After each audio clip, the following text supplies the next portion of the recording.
من داخل المتحف المصري الكبير، أكبر متحف في العالم اللي بيضم أكتر من 100,000 قطعة أثرية.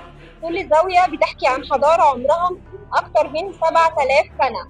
أول ما بتدخل من دهو المتحف هتلاقي نفسك في حضرة الملك رمسيس الثاني، واقف شامخ بيرحب بضيوفه.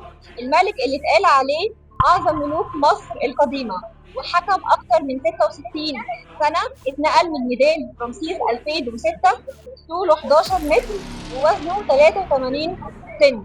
تم وضعه بعناية بحيث إن الشمس تشرق على وجهه يوم 22 أكتوبر يوم ميلاده، يوم 22 فبراير يوم توليه الحكم.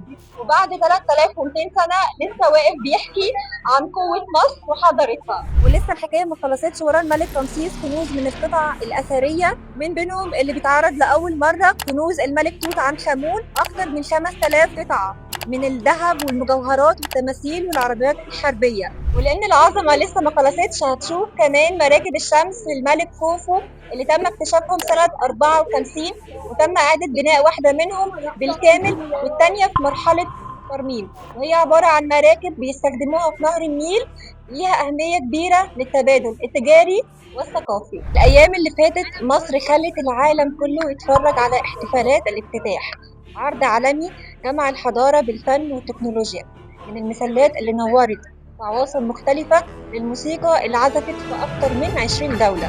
المتحف المصري الكبير مش مجرد مكان، ده رمز لعظمة وحضارة بلد تعرف دايما تبهر العالم من جديد.